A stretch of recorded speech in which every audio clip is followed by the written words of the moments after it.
Hello, everybody. Welcome to the Jann Arden podcast. I am Jann Arden. Listen, breaking news. And it's Friday, and we are a little bit late in being able to speak to this, but Dolly Parton's death was announced on the 25th of August, just a few days ago. And the whole world is reeling. Apparently, she passed away quite quickly from cancer. They have not at this point said what kind of cancer it is, but that it was a very short battle. She had one of her family members come on and make a brief and beautiful statement about her life. Hey everyone, my name is Brian Seaver, son of Carley Fortune, and I'm representing the Parton and Owens family today, announcing the passing of my Aunt Dolly Rebecca Parton Dean, sister, sis, Aunt Granny to one generation and Gigi to the next. This video announcement is something Dolly asked of me years ago, before I fully absorbed it as a future reality. As her head of security for more than 2 decades, a role my father Larry held before me, I have imagined the heaviness of this moment, but haven't truly felt it until now. It is an honor that is mixed with absolute pride and great sadness. But sadness lies with us, not with Dolly. Dolly has lived in the light and is in the arms of Jesus, surely met by Carl, her parents, and countless others who have watched her and longed for her to meet them in the heavens. I first went on the road with Dolly as a kid, getting a taste of the road life in the early 1980s. Dolly opened doors not just for me, but for her entire family to reach the potential we didn't even know was possible. Dolly also opened doors for generations of singers, songwriters, musicians, and dreamers from every walk of life and across every continent. By her example, we believed that anything was possible. She never saw a door she couldn't open, and the doors she opened made and changed history. My family and I have shared a lifetime of beautiful memories with Dolly, but so have you. She has always been on your television, your record player, your CD, and on your phone playlist, becoming an extended part of your family whether you liked it or not. Our family and the team she has entrusted with her legacy will work diligently to ensure her spirit will live with us forever. Dolly was a farmer, just like her daddy. He farmed the soil, she farmed songs and happiness. Dolly called me and said she wants to rest in a beautiful bed of plush cotton because after a life wearing heavy rhinestones, she finally deserves to be comfortable and have some rest. Rest in peace, Aunt Dolly, Aunt Granny, Gigi.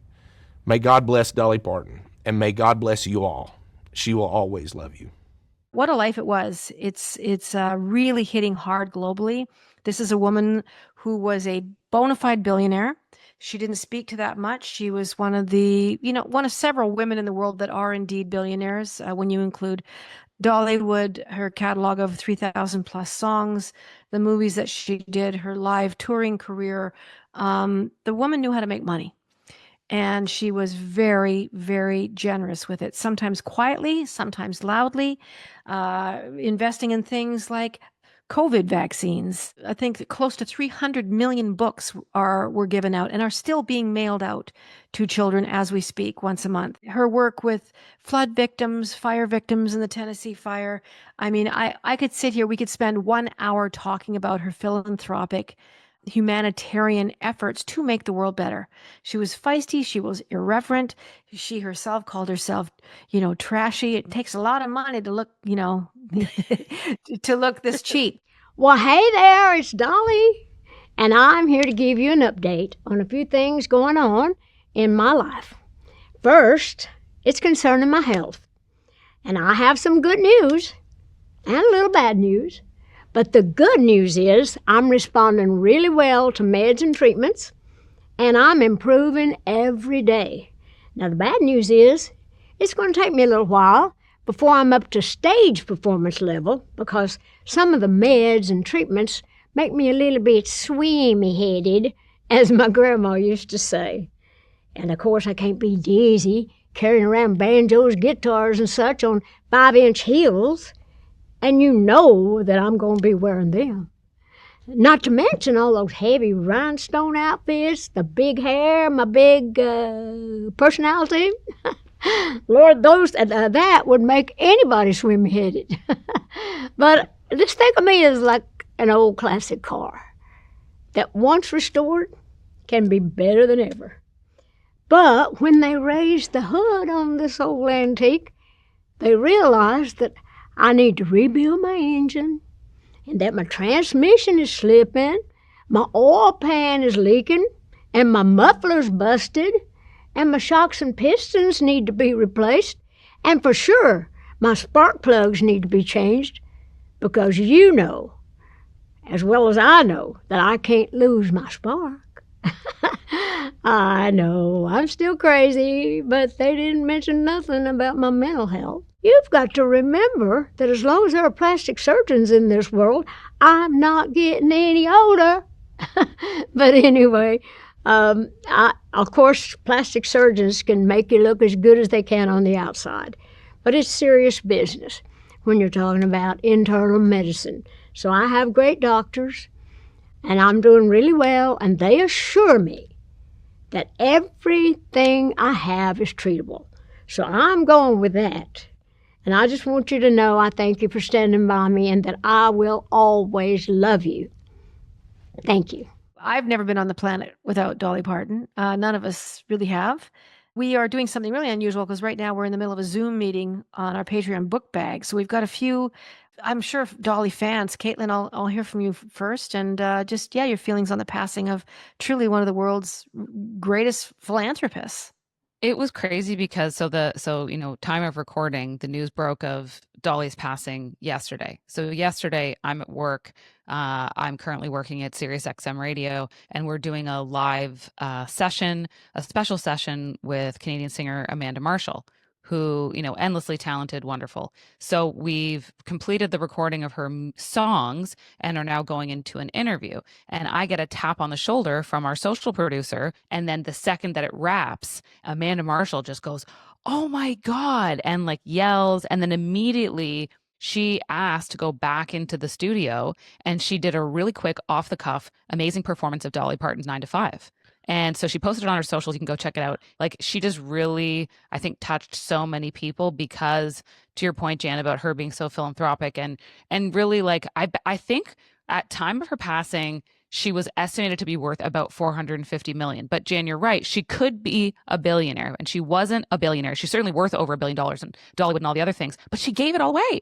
And if anyone has ever been to Nashville, although we know her as this bigger, larger than life music icon, she played a very important role in the school system there, in community in Nashville. And that's, again, like we're talking about these books that are still continuing to be shipped out to kids.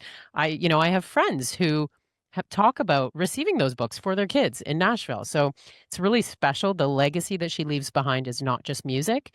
And Jann, have you ever covered a Dolly song? No, never covered a Dolly song. I've seen her twice live. Okay. And it's been in the last 15 years. Yeah. And the first time I saw her was in Nashville, Tennessee. And she played, I think, 8 or 9 instruments that night. Crazy. And everything was live. Her band was kick ass. I mean, you can imagine the players that she had around her. But you know what? A life well lived. She was a good person. That's what she wanted to remember as. She didn't give a shit about being remembered as, a rich person or even a famous person. She said, "I just want to be remembered as a good person." There you Anyway, go. let's take a couple of comments from people, and then we Yes. will, of course, get to our brilliant guest today, Carley Fortune, and of course, another very talented young woman, and God only knows what she's going to be doing when she's 80. But let's see if we can grab a couple of comments. Yeah, so just to read a few comments from our chat here, and then we're actually going to let some of our OnlyJanns say their own piece about Dolly. Laura says, Dolly was a lovely human who everyone loved. Paula, when I heard the news, I literally lost my breath. I felt like I lost a friend. Dolly's such an icon. Love the music. She was such a great person. Kathy, Dolly's story was so inspiring. I wonder if her story could be replicated today, considering how much money it takes to be this successful in music. Karen, such a philanthropic woman. And Terry, Amanda Marshall's tribute was just perfect. So let's go over to Dana to start. I bought this coat yesterday, coat of many colors, and it was before I heard she passed away. So I feel she'll always be with me. Oh, Yes. that's It's sweet. lovely. It's weird how these things happen that just seem to have no correlation. But yeah, that's a memory that you will always hold. Jen, over to you. So I'm joining the movement. You've heard of May the 4th for May the Force Be With Us for Star Wars. Yep. There's a movement for September 25th that. 9 to 5 being official Dolly Parton Day. Oh, I it. love that. That's great. September the 25th, 9 to 5. The Empire State Building lit up its sparkly pink lights at 9:25 last night in her honor, which is cute. Pamela, over to you. Dolly Parton, of course, we all grew up with her, and what an honor that was. And I loved her humility for every walk of life, no judgment for every walk of life. And she's the kind of person that you did not have to personally know to feel like when she passed that the entire world lost a friend. And that's how it felt. And it's definitely going to be a void, but how lucky were we to be here at the same time as her? Oh, I agree, Pam. So well put. Jackie? So I lived in Nashville for 3 years, from 99 to 2002. And, country music became a part of our life living there. I was never a big country music fan. My husband was, but we lived around the corner from Dolly's compound, we'll call it. It's where her husband lived. And we drive by it every day. And I keep thinking, now that she's gone, I know it's still there. I just wonder what they'll do with that huge compound. She's given so much. We lived there when they were just opening up the Hall of Fame or whatever, Country Hall of Fame. And the first thing we went through was Dolly. And I was just like, wow. And I read all of her philanthropy and it just blew my mind. I had no idea she gave so much back. But it'll be interesting to see. We'll be back there in the fall for a wedding. So we'll see what happens. I really think comparatively, I Thanks, think Dolly Jackie. Parton will have the mystique and the charisma and the longevity of Elvis Presley. I think she truly is one of the few, if not the only person on the planet that kind of can hold that global audience. I mean, I don't know how many hundreds of albums she did. Like, it was a lot. And, this is a 50+ year career. I have no doubt that, what you were saying about what are they going to do with the compound, it wouldn't surprise me a bit if it went into lockdown, went into some kind of a tourist attraction where people could walk through and see where her and Carl spent their lives. I mean, it's all going to unfold, but I think she would have had a lot of control. I think she would have known with this illness where she was headed. And I think she was the type of woman and the type of business person that would have secured things and done whatever she could do to have that steady income, to have money coming in perpetuity that would help all her charities, keep them running, keep the wheels going. Dolly Parton may not be on this physical plane with us anymore, but I think her business acumen and her branding will outlive all of us. For sure. For sure. Okay, Cindy and then Wendy, okay? Yes, it was very sad news. And I love the clips of Dolly when she was asked specifically about, I think it was LGBTQ. She said, we're all God's children. And whether you believe in God or some other being or whatever, I think that was just a really great way to encapsulate that. I also, like Jann was saying, was so impressed with her business acumen. Elvis wanted to buy the rights to one of her songs and she refused. And Whitney Houston for I Will Always Love You. She had wanted Dolly to never sing that song again. She wanted her version to be the, main one out there. And Dolly refused. So she was very exceptional at business. But the other thing, I never heard a negative thing about Dolly Parton. And I think in this world today, I think that's a great tribute. Thank you so much, Cindy. Wendy, over to you. And Jules, you're our last, okay? We got 2 more minutes here. Regarding her literacy program and what she has done for millions and millions of young people with the fact that Americans really struggle with basic reading literacy, and federal data has found recently that 54% of U.S. adults read below the grade 6 level. That makes Dolly's decision to put books into children's hands at the very beginning even more meaningful, because education is the key to any society. And it's so brilliant that she spent her millions of dollars in this program and not buying yachts and sending spaceships to space. Well put. True to that. True that. Jules, our last word for the segment here on the Jann Arden podcast. The world has lost an icon, and we are all better for having Dolly Parton in this world. And how lucky are we? And how amazing that with all of her gifts, she was just this humble, wonderful artist and really made a difference. What a perfect ending. That is succinct and poignant, and I think you voice for hundreds of millions of people. So thank you for that. I think we all realize how lucky we were to have her with us on the planet. My God, she was funny. She was self-deprecating. She was saucy and naughty. She was just the right amount of naughty and as smart as a whip. I'll end with a quote. She said she didn't mind being called a dumb blonde. She knew very well that she wasn't dumb, and she also knew that she wasn't blonde. So it's just a classic Dolly. Anyway, that's been our little itty bitty tribute, our tiny little shard of appreciation and love for Dolly Parton. Safe travels, Dolly, and steady on. Thanks for staying with us. Coming up next is our amazing conversation with the very successful, wonderful, funny, talented Canadian writer, Carley Fortune. Stay with us. Our guest today is the one and only Carley Fortune. In addition to being one of the most beloved and successful voices in Canadian fiction, she is also a master of career reinvention.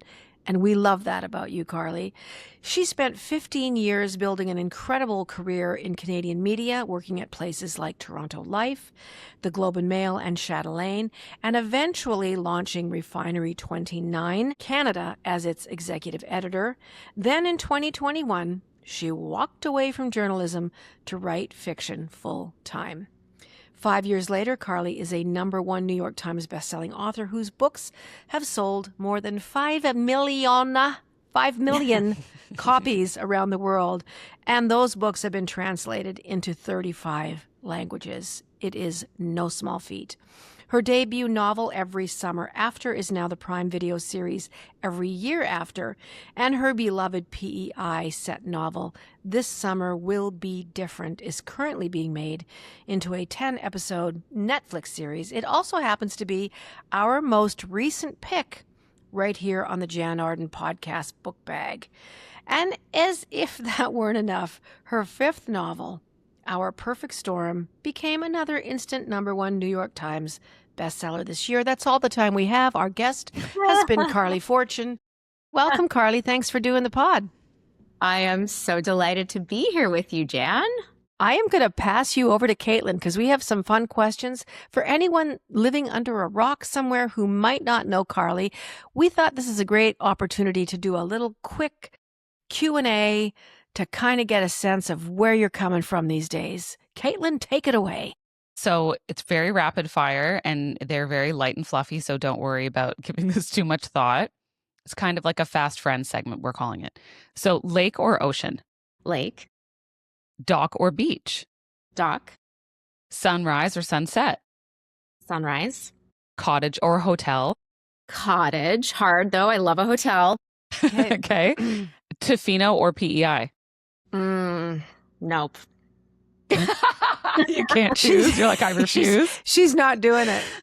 Oysters or lobster roll? Oysters. Summer fling or friends to lovers?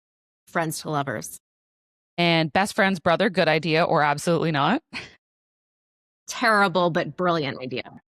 Sex scenes, harder to write or harder to know that your family members may read? Harder to write. Mm-hmm. A book you wish you could read again for the first time? Anne of Green Gables. Fictional character that you had a crush on as a teenager? Ooh. I don't know. That's really hard. We can come back to that. You can think about it and we will revisit this at the end of the show. How's that? Is that fair? If it makes you feel better, Jan's answer was Captain Kirk, and we've talked about it many times on this show. Also, the song that immediately feels like summer to you. Ooh, Summer Girl by Haim. Okay. And lastly, your perfect summer day in 3 words. Swimming, lake, my kids, children. Cute. Yeah, children. Love it. Okay. And that's all for Fast Friends. Now we're sufficiently warmed up. So much fun. Yeah, we are sufficiently warmed up. That's so great. I love the fact that it's harder to write a sex scene than it is to have a great aunt, a grandmother, a child, a husband to read said scenes. Maybe we should just unpack that a little bit. Sure. Why is it hard writing a sex scene? Is it difficult? Because let me tell you, brains- they're good, Carly. They're freaking good. Thank you. I think it's the one piece of my writing that if I'm really not in the mood to write, I will just leave it and come back to it later. Usually I'll plow through kind of anything, but I think the part that is tricky is, I'm writing my 6th book now. So you want the sex scenes to feel like any other novel. And my novels are all, Somerset love stories, and you want it to feel fresh every time. So you have to put your thinking cap on about that. And I think that the other challenge is the choreography, because it really does come down to choreography, but also you don't want it to read like a game of Twister, like right hand there. And it's so, and then I think the trickiest part is revising them. I'll write a sex scene but then when I have to go back and edit it, I feel truly embarrassed by myself. I've also been very, well supported by my family in my writing. And, I don't consider what I write to be like erotic literature in any way, shape, or form. Like the sex scenes are part of the relationships, and they really, should speak to the growing relationship between these characters. And my parents have read my books, and my dad has defended he lives in a small town. He's defended my sex scenes. And that part is not difficult. I'm not embarrassed. I want Caitlin to start this off because we definitely want to address the scale of what has happened to your life. So Caitlin, over to you. Yeah, well, I just think as someone who I remember following you on social when you were not a fiction writer. That's not at least how I knew you. Yeah. And so I remember when, Refinery 29 launched, because I'm a longtime Toronto media girl myself. And so when this switch happened and this meteoric rise occurred, I felt weirdly I remember when she was the editor of Refinery 29. It was a really cool and very rare, number one, career transition, but of somebody who worked in media in Toronto to now be this crazy successful New York Times bestselling author, these juggernaut novels and fans and just everything. Was there ever a time where you just thought to yourself, I'm so glad I friggin' left media? Was there a moment at a book, specifically a book, or a conversation with your publisher, or an accolade that happened, and you were like, thank God I slammed the phone down and said I need to write a fiction book? I feel like that all the time, honestly. And part of it is just that I love what I am doing so much. And the other part is just media. I was really at the end of my career in media, in that I felt like I was done. And it was very scary to me because I had worked so hard to get to where I was in journalism, and then to kind of reach that point and feel like I was in the wrong place was really difficult. And so to discover how much I loved fiction, and then to have had that become a viable career, has been so amazing to me. And I watch what's happening in media, and it's just so heartbreaking to me. And I really do miss working with a team of people, because writing is very solitary. And I really miss working with groups of people. But I don't at all want to go back. Not for a second. Yeah. You worked in women's media, sort of when you were at Refinery 29. And I feel like women's media in general, things that are kind of created for women, very often by women, can get treated a little bit of a joke. And that goes to pop music, to reality TV, fashion, and then romance novels. Mm-hmm. I feel like romance novels are kind of, I don't know, they feel like they're derided or undercut in some ways by certain breeds of fiction writers. But romance novels and fans have really given me a lot of hope for kind of loudly loving this genre so much. So from being in, meetings, obviously, as you would, and now you're executive producing series based on your novels, do you think that the tide is kind of turning in terms of taking them seriously because the fandom is so there and willing to spend money? I think Hollywood has certainly caught up to how powerful these fans are, these readers are, and you're seeing so many adaptations now get greenlit of romance novels. Publishing has known for ever because romance is the number one, it's the biggest money-making genre in publishing, and so Hollywood's kind of really caught, I think, got the memo. Whether that changes, I think there will probably always be people who think less than of these novels, of the readers, but yeah, it's like there's definitely a moment right now of I think like peak interest in these stories for sure. One thing that I love that you address fairly often is the whole idea of second chances. And I don't care where you are in your life. And maybe that's why romance is such a popular genre, because a lot of times you are dealing with people that it's the one that got away. It's like I should have done that, or a missed opportunity. And I think a lot of us reflect about our own lives like that. We tend to look back a lot these days because those days seemed a lot easier than what's ahead of us. So can you talk about that a little bit, and how, if you've had second chances in your life that have been, really instrumental to why you write about that kind of a theme? That's a great question. I mean, my husband and I have been together for so long. We've been together since we were... It's 5 years, but it feels like 42. It's been more than 20 years. Crazy. So romantically, my story is not a second chance love story. I think of my second chance in terms of career. I feel like I'm living a second chance. I also, I think one of the reasons people are so drawn to these stories, and especially a reader who maybe hasn't read romance before and then finds them. I get a lot of readers who said, I didn't think I would like these books, but I love the story. I think we're really, really craving and lacking connection between people. And these stories are about how to connect with one another and the challenges with connecting. What I love about second chances is that I think empathy is a superpower, and it's I think something that's really lacking. But in order to forgive and move on, you really need to have a sense of empathy. And so I think that's why we're so drawn to love stories, whether that's in music or books, in TV now.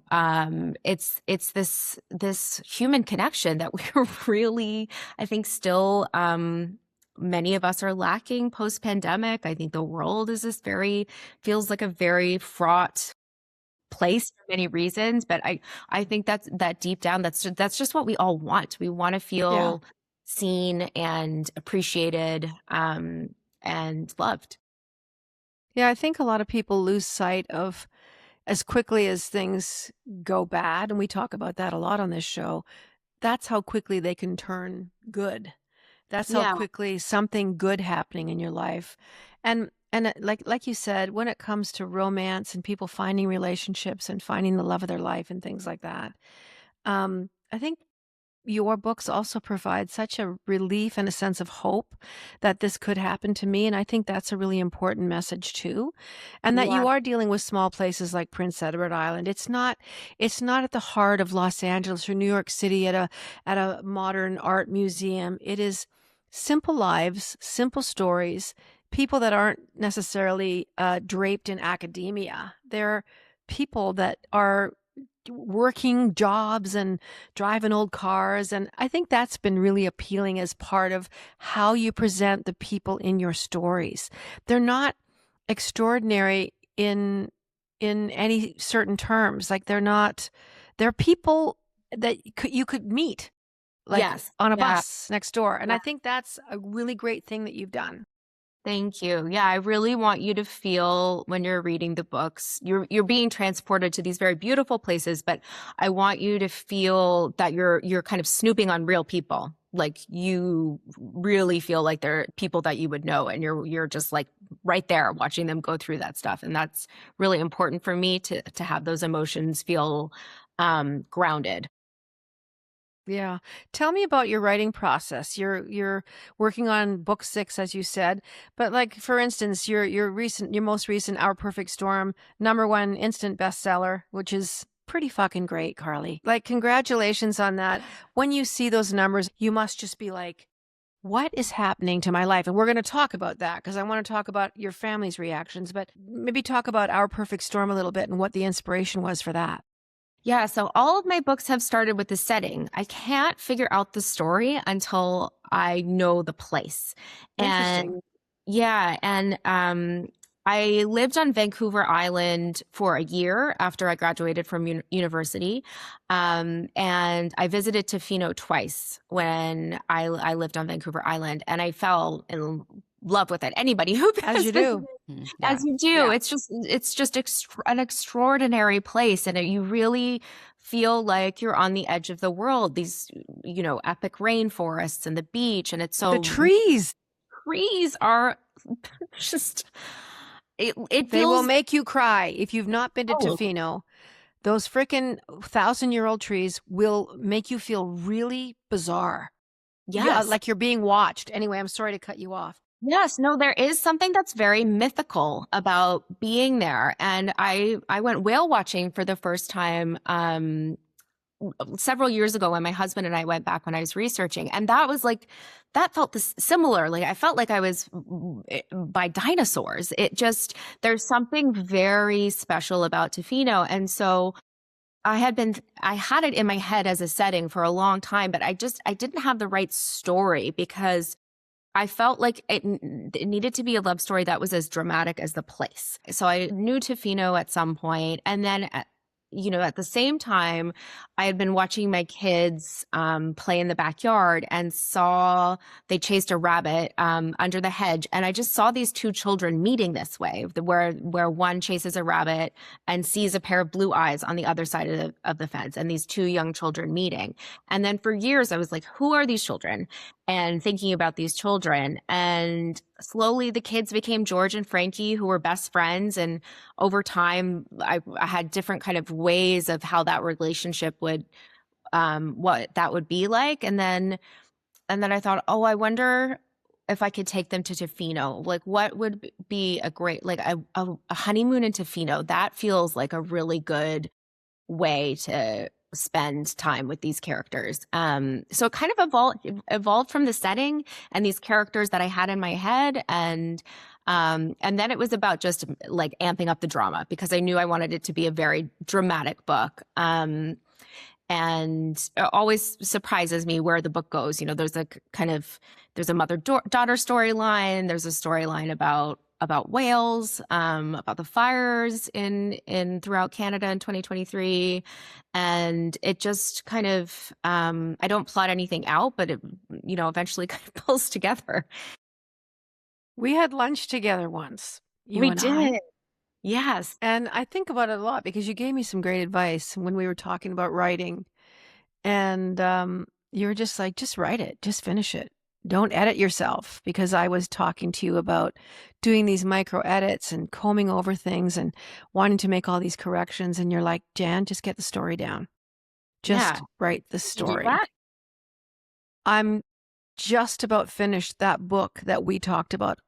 Was it 2.5, 3 years ago? It was coming up on 2 years ago, I think. 2 years ago. Yeah. Well, I'm just finishing it. My publisher finally just said a lot has happened to me this year, speaking of romance novels, but congratulations. Yes, thank you so much. I wasn't fishing, by the way. I wasn't fishing, but thank you. And but yeah, I'm finally like in the home stretch. but I'm not editing myself too badly. But anyway, I appreciate that. And I'm wondering, and I'm going to hand it over to Caitlin, about that self-editing process and about the desire to fix things as you go along, or think, oh, my editor wouldn't like this, or they're going to take this part out. How sensitive are you and how precious are you about, your editor coming in and sort of surreptitiously saying, we're going to lose this 12,000 words. We don't need it. It doesn't make any sense to the story.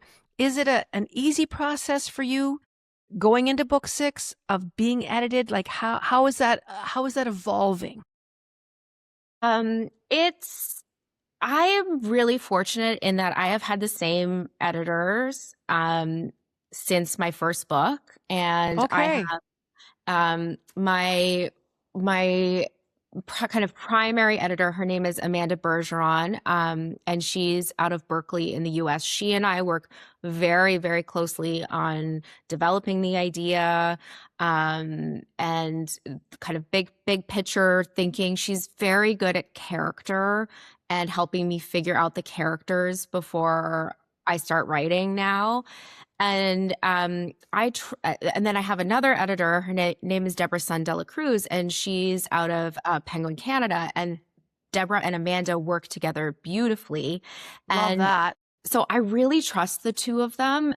And also because I worked as an editor for 16 years, I appreciate being edited. I know how important it is. I try not to think too much about the readers when I'm writing my first draft. And then we really go in, Amanda and I get into the weeds of it. And we're still trying different processes for what's the best way to work together. And we're still refining that. So she used to give me like a 7-page editing letter.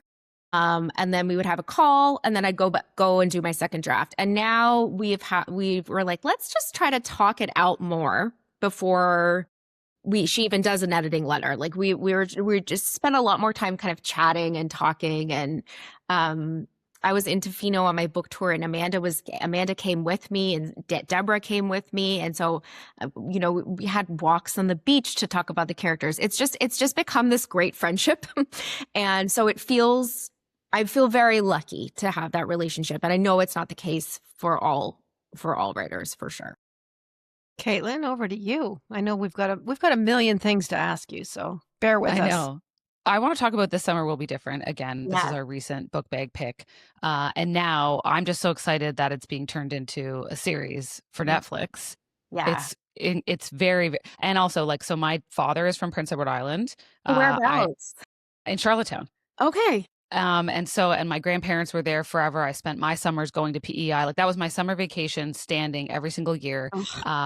And I've married a maritimer. He's from Nova Scotia, and his brother married an island girl, and they live in North Rustico. And so now our son gets to go back and have this PEI summer experience. It's really amazing. I just want to know, because you fell in love with, I guess, Anne of Green Gables, as every young girl does. And was that kind of your initial introduction into PEI, which is now the setting for this book and future Netflix series? I mean, I loved the book. I really, really loved the CBC 1980s films with Anne with an E. Not the one that came out later. That's I was too Megan. You're a Puritan.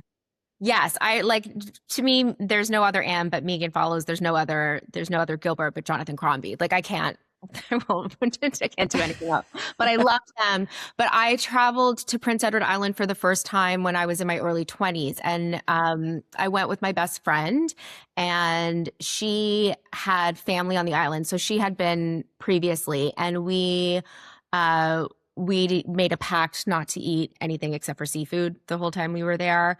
And we had this rental PT Cruiser, and we drove all around the island. And amazing. It was, and that trip, one thing that really stuck with me, we drove from the airport right into Charlottetown for our first meal, ordered a dozen oysters from the shucker at a bar. And he said, "Where are you in from?" And I said, "Toronto." And he said, "I'm sorry, welcome home."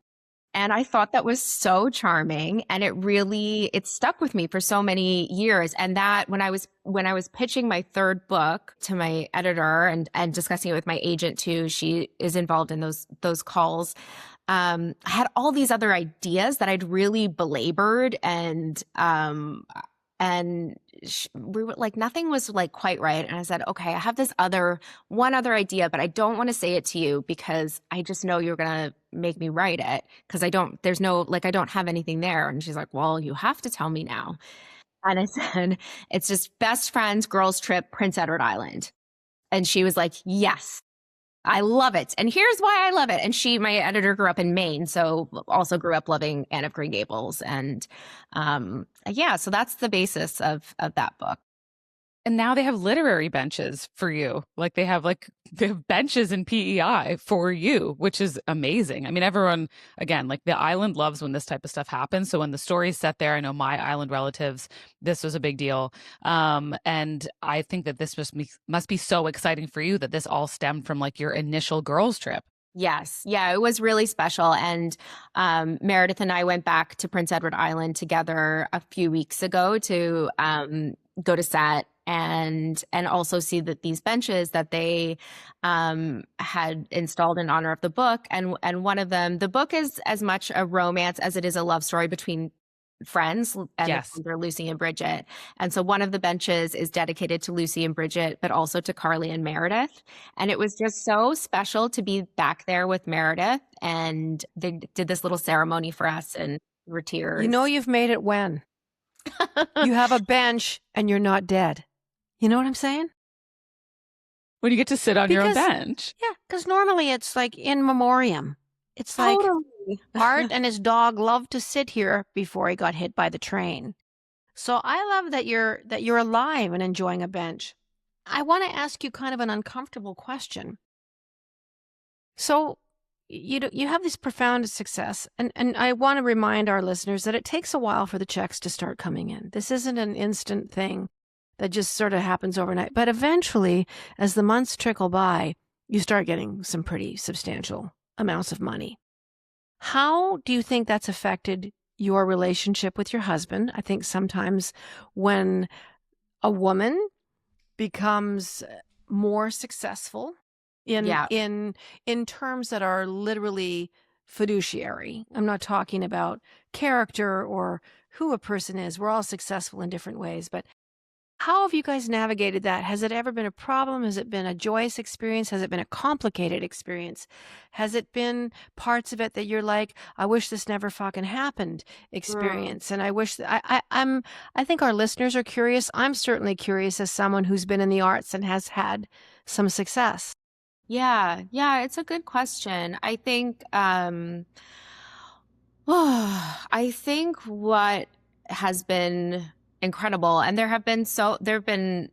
it's been a lot of change really quickly, and we have two small kids. And Marco and I met in journalism school, but he was a teacher.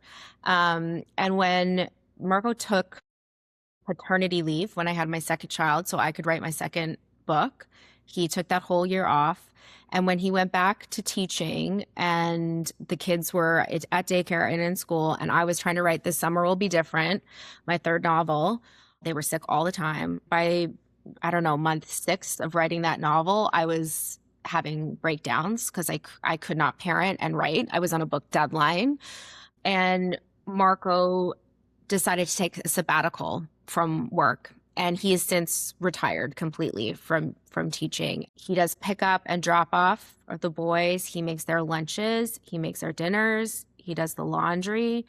And I think, I wouldn't be able to work the way that I do. Of course. That support. I mean, whether that came from Marco or whether that came from hired support, we need that. And I think, that was an adjustment for him. It was a choice. He wasn't like forced to do it by any means. It's what he wanted to do. But I think when you go from being out of the house every day and having a career to being at home every day and then kind of recalibrating, okay, what am I doing with my own time? Who am I now? There's that adjustment. But it's actually been it's been so wonderful. And I think, in terms of money, I didn't grow up with money. And my parents worked so hard, and there was a lot of financial struggle. I had so much student debt when I graduated from university, just tens and tens of thousands of dollars of debt. And I feel so lucky that I don't have that. I've had so much financial anxiety throughout the course of my life, and making the jump from journalism to full-time writing was very terrifying for that reason. But I just feel so fortunate that I bought a cottage. We can save for our boys' education. I feel like very, very grateful. I think it does bring up a lot of things, like any kind of radical changes that happen. And I have to applaud you guys. Like you said, you've been together 20 years through some incredible, it required a lot of sacrifices on both your parts. Yeah. And I think you do, like, as a society, we have to reevaluate how partnerships work and gender roles. Like, I love that we're talking about these specific gender roles that, your partner has been profoundly, like, brave about, like, with his friendships, like, when he goes out for a drink with his friends and his colleagues, his family. I think it sets such an amazing tone for people watching your success and watching how you guys make it work. You should be really proud of that. Thank you. I am. I'm really proud of him. Our cottage is near where my parents live. My parents live in Barry's Bay, which is the setting of 2 of my novels. Our cottage is nearby. And my mom and dad took the boys for the night. And I cooked dinner last night for Marco. And I really like to cook, but I don't cook very much anymore. I don't have that opportunity. And it just felt, just hanging out with Marco, being able to cook dinner, and having a partner who has been so there for these last few crazy years. It's incredible. There've been so many stages of our relationship. Like, we've had so many relationships within our relationship. And I feel very fortunate. I have a toddler, and I'm like, I know that it's a lot of sacrifice, obviously, when you're working, when both people are working and your parents. And so there would be a lot of time that you would miss with your kids. That would be challenging because of the immense career success you've had. But it does strike me as you're talking, what an amazing thing it is to have 2 boys, especially, who are 5 and 9, if I'm correct, see that, like, mom is this super successful best-selling author, and dad has successfully transitioned into, He's a super dad. a different. Yeah, like, I think that's pretty cool. Like, you must sit there and be like, okay, the kids are with the grandparents. I'm making dinner for you. I feel like we're doing okay. I think we've made this work. Yeah, I do feel like that. There are, of course, like, bad days and we fight, but I think we're in a really good place. Knock on wood. Who knows? Yeah. Do your boys understand that you're like, do they ever kind of feel like, oh yeah, mom's kind of a big deal? Finn is 5, so he doesn't really have any concept. There's this big event in Barry's Bay in my hometown recently. It was a library fundraiser, but it was a celebration of me that the town put on, and Finn came to that. So, but I don't think he really kind of knew what was going on. Max, though, is older, and he gets it more, and sometimes I think that's good, and sometimes I don't think that's good. I think I don't know, try to keep his feet on the ground. But he had a lot of trouble with me touring last year on book tour and missing things, and I brought him. I had him come to my event in Toronto last year because he wanted me to cancel going on book tour, and I was trying to explain to him why I couldn't cancel one of the events. And so I had him come to the event in Toronto, which is, 500 people, and they are asking questions. And I think he really got a sense of it from that. And he was much better. I was away so much this year, between promoting Our Perfect Storm and then the publicity for the TV show every year after. Too much. I was away too much, but he was really good. He was a real trooper about it. Do you have any kind of rituals or habits that you just have to enact in order to sit down at that desk and create these stories? Okay. Not really. I drink my coffee, but one of the things I pride myself is on being able to write kind of no matter what. And sickness and in health and all those kinds of things. Like, will you drag yourself if you're like hacking your head off? Or I try not to. I have done that in the past, but I am trying to be a bit easier on myself. But I just need quiet, focused time, and which has been harder and harder to get. But if I had an ideal day, I would, wake up, make coffee, start writing right away, take a break to go, like I would be by the water and I'd go for a walk and then sit back down and just have like quiet, uninterrupted time by myself in nature. And then at like 4:00, my family would come. I love that. Fun question. Out of all your books, not including the one you're working on now, because that is a work in progress, which one do you think you would love to have stepped into to be like a big character inside of these books, like living the life? Oh, so fun. Okay, so I feel like kind of because I grew up on the lake in Barry's Bay, I kind of lived a life like every summer after. So maybe I would say this summer will be different, like all those summers going back to Prince Edward Island, and all the family dinners and seafood. Yeah. And I think maybe that one. That seems to be like a recurring theme. You do create that whole idea of like eating and imbibing and having those social connections. Do you think there's a little part of Carley Fortune inside at least one of your characters in each one of these books? Is that important to have a sense of realism? I think whether it's consciously or not, I work my way into the books. Good. For sure. Yeah, absolutely. My mother keeps working herself into my songs like 10 years after her death. So it's a really weird thing that happens. You finish it and then you're like, how did you get in there again? Like there's little shards of that. Listen, it's been amazing talking to you, and we always leave with one question, and I'll just throw it over to Caitlin. I think it's important for listeners to know how we cope and what we do. Yeah. In the midst of, book touring and insanity and working on a new series, what's one thing you try to do to take care of yourself? I try to exercise. That's, whether that's, I'm not running right now. I'm not in running shape, but I went for a long walk today before we recorded. I need to move my body in order to keep my mind healthy, for sure.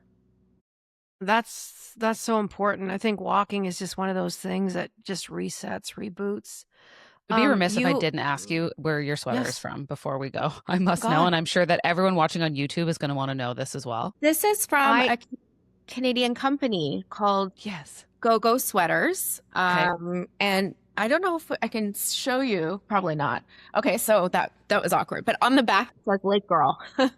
No way! I love it. It's very long, and it's got these like big buttons and big pockets, and it's just it's so cozy. It's that even a drunk lake person could do up. And these are important things.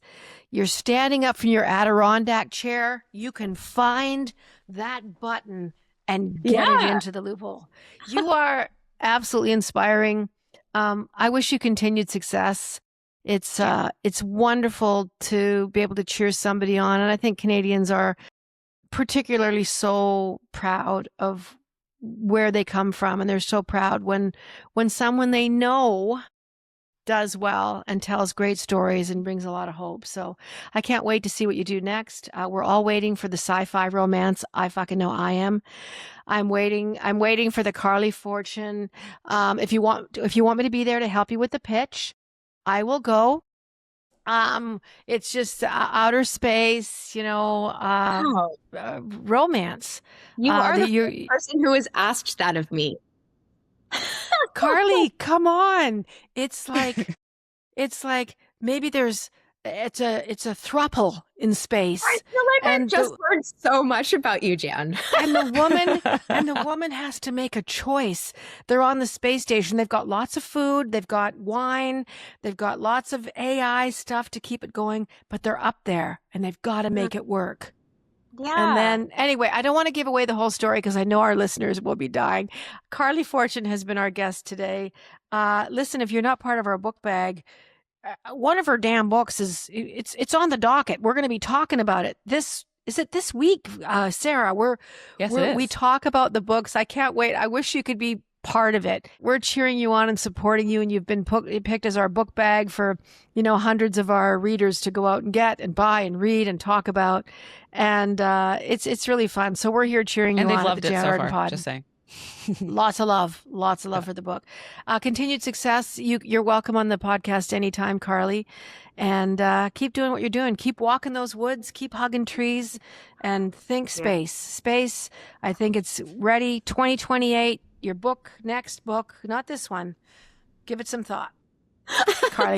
Carley Fortune has been our guest at the Jann Arden Podcast. We will see you next time. Thanks for joining us. As always, Caitlin Green, Sarah Burke, Carley Fortune.